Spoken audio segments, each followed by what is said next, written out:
On July 17, 1918, Nicholas II, the last Tsar of Imperial Russia, was gunned down alongside his family by Bolsheviks. The details of the crime became one of recent history's greatest mysteries, and the absence of bodies to confirm their deaths left the door open for a string of imposters. That is, until a series of archaeological discoveries finally let the truth come out. Today, we're going to take a look at the archaeological discovery that solved the Romanov mystery. It was March of 1917 when Nicholas abdicated his throne, and just a few months later, Vladimir Lenin and the Bolsheviks had completed their takeover of the government. The former Tsar and his family sought asylum abroad. While they applied in several different nations, their main hope was that the United Kingdom would intervene because King George V was a cousin. However, the Romanovs weren't well regarded in Britain, and the king refused. Nicholas and his family would remain trapped in Lenin's new Soviet state.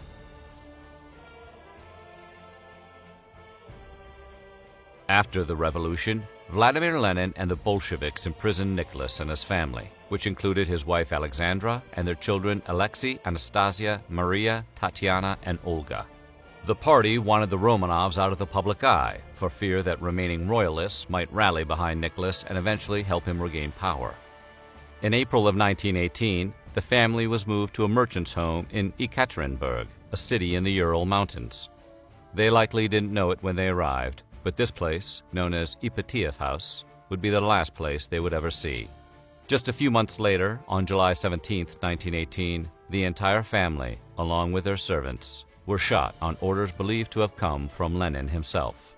When the word of the massacre spread, the party would admit taking out Nicholas, but denied they had any part in the demise of his wife and children.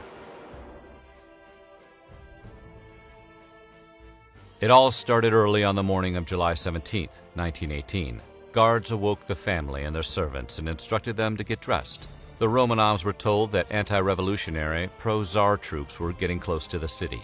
The family would have to flee Ipatiev House and get out of Ekaterinburg. They were taken to a small, dark room in the building, and they were told to wait until their transportation arrived. The family requested chairs for their young children to sit in, and the guards obliged. But the kindness was merely a ruse. The Romanovs were not, in fact, being moved. According to Yakov Yurovsky, who was in charge at the time, the family was briefly left alone in the room. Then Yurovsky led a group of guards in and ordered the Romanovs to stand along the wall. He read a declaration by the local government that the family was to be executed immediately. Николай Александрович и ваша семья приговорены к смерти и сейчас будете расстреляны. Confused, Nicholas stammered, "What? Yurovsky replied by saying, "This," and then shot Nicholas in the chest. The other gunman opened fire and Nicholas fell. His wife Alexandra was shot next. As for the rest of the family, jewels embedded in the girls' clothes acted like bulletproof vests, and miraculously, they survived the hail of bullets. At this point, the firing squad changed tactics and used their bayonets, but the jewels made that difficult as well. Next, the guards fired a finishing shot to the head of every remaining family member and servant. Despite this, 2 of the young girls were still conscious and were then bludgeoned with rifle butts. Not a pretty ending for the royals.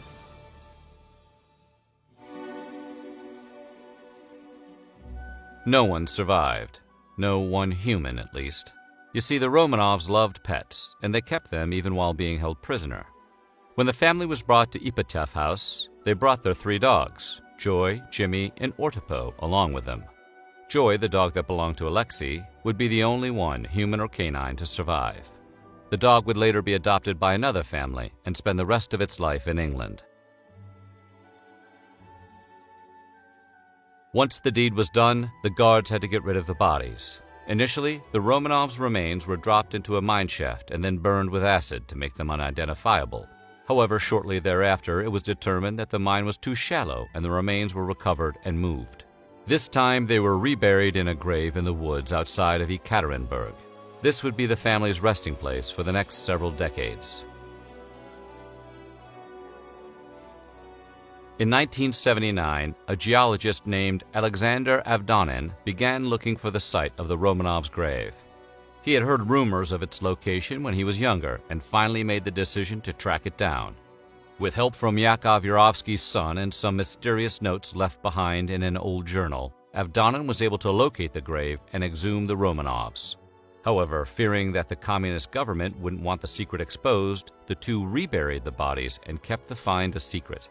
It wouldn't be until 1988, after the government had slightly softened its position on the Romanovs, that Avdonin would come forward about his find.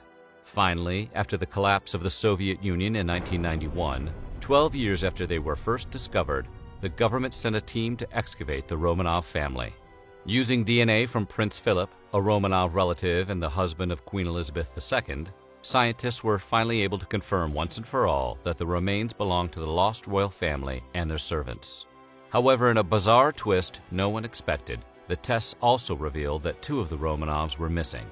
The bodies of Tsarevich Alexei and Grand Duchess Maria were not in the grave. The grave discovered in 1979 contained the remains of Nicholas, Alexandra, Olga, Tatiana, and Anastasia. But that's not all. Entombed with the family was their physician, Eugene Botkin, their cook, Ivan Karidinov, their footman, Alexei Trupp, and lady-in-waiting, Anna Demidova.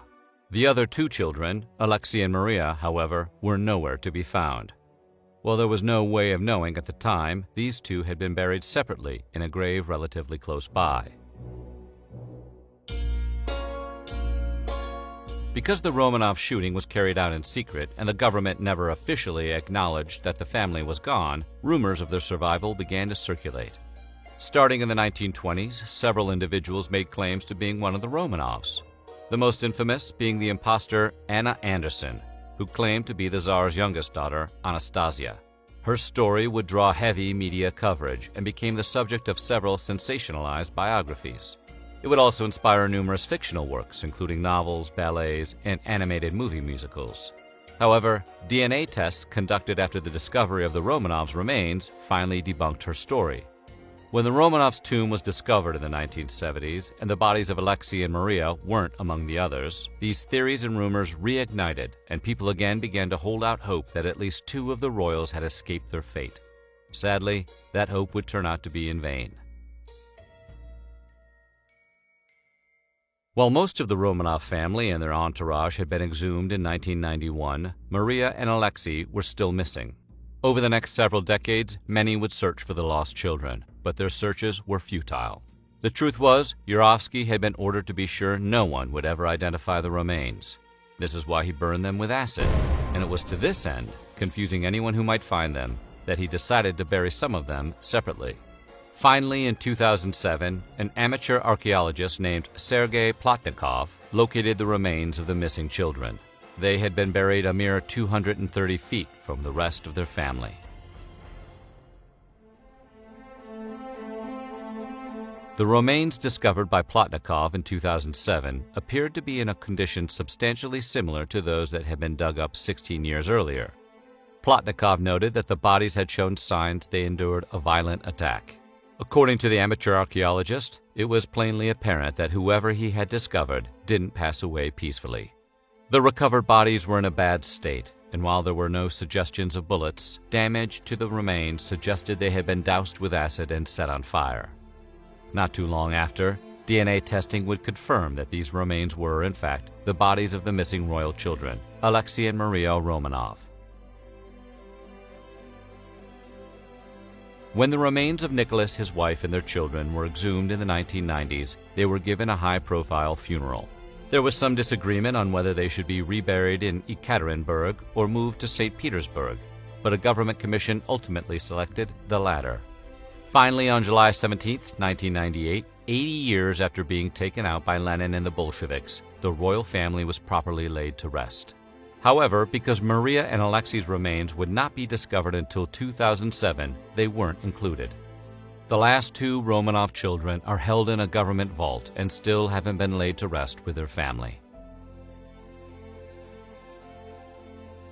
In 1981, the Russian Orthodox Church canonized Nicholas, Alexandra, their children, and their servants as new martyrs.